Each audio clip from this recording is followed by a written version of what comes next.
Prabowo bukan saja keberlanjutan tetapi akselerasi. Ibarat Jokowi adalah tayangan normal dalam menghancurkan Indonesia, maka Prabowo adalah akselerasi alias percepatan. Bisa di-forward 2 kali lebih cepat, 3 kali lebih cepat, atau 4 kali lebih cepat.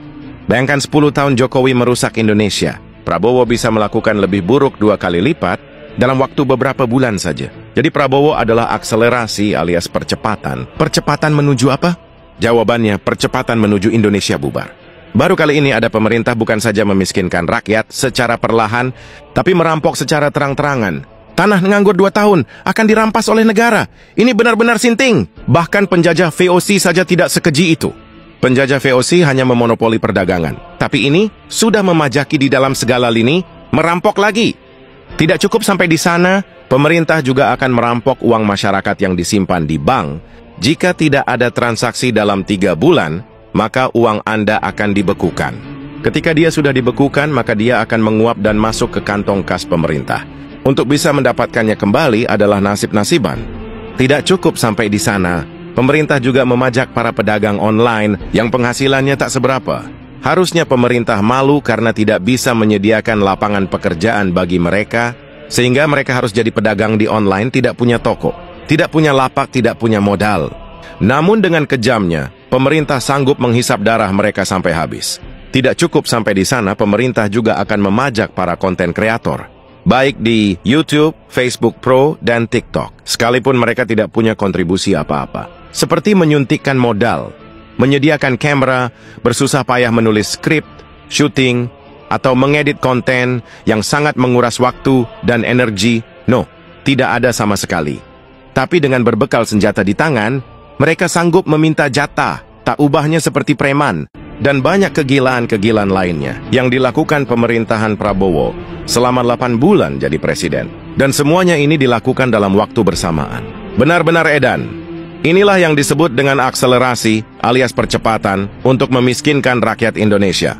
Namun dengan muka temboknya dia berkata, kemiskinan telah turun drastis. Padahal saat ini rakyat bukan cuma miskin lagi, tapi sudah banyak yang makan sampah, alias memakan makanan sisa dari tong sampah, baik untuk dimakan langsung maupun untuk dimasak lagi di rumah. Dan memakan rerumputan atau daun-daunan untuk mengisi perut, sesuatu yang tidak akan mungkin dirasakan si gemoy. Ketika Bank Dunia mengatakan angka kemiskinan di Indonesia sudah mencapai 195 juta jiwa, dia malah mengatakan angka kemiskinan telah turun ke angka 15 juta jiwa. Dia menggunakan skrip BPS, alias Badan Penipu Statistik, padahal angka itu mereka buat semudah menekan tombol keyboard. Semua yang keluar dari mulutnya adalah kebodohan, ketololan, dan omon-omon. Belum lagi melihat kemunafikannya yang luar biasa. Dia pidato, "Hei, antek-antek asing." Padahal antek asing itu malah dia sendiri. Dia menjual kedaulatan rakyat dan bangsa Indonesia kepada negara lain, baik sumber daya alamnya dan data sensitif rakyat yang menjadi rahasia kedaulatan bangsa. Seperti Trump bilang, banyak negara yang siap menjilat pantat saya demi menurunkan tarif. Dan di depan mata semua orang, mereka tanpa tahu malu menjilat pantat kurap Donald Trump secara terang-terangan.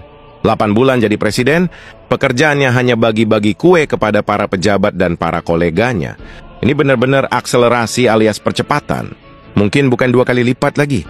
Mungkin sudah forward maksimal, yaitu 4 kali lipat. Jikalau kita berpikir secara normal, tentu kita akan bingung mengapa Prabowo melakukan semua kegilaan ini. Tapi kalau kita berpikir bahwa dia ingin membuat Indonesia bangkrut sampai bubar, disitulah kita akan mengerti bahwa semua yang dilakukannya sangat masuk akal. Boro-boro 2 periode, 1 periode aja sudah terlalu lama. Rakyat harus bangkit dan mencabut mandat dari pengkhianat ini. Sebab kunci rumah yang kita percayakan kepadanya untuk dijaga, sekarang dengan kunci itu, dia malah menggunakan waktu secepat mungkin untuk menguras habis seluruh isinya. Justru dia sedang menggunakan kuasa itu untuk menghancurkan rumah itu tanpa ada yang bisa menahan atau mengendalikannya. Dengan menyerahkan sumber daya alam, sekaligus data sensitif rakyat kepada bangsa asing, maka sebenarnya semua sudah sangat jelas dan terang benderang. Dia adalah antek asing. Dan dia telah menjual Indonesia. Secara de jure alias topeng, Indonesia memang masih ada.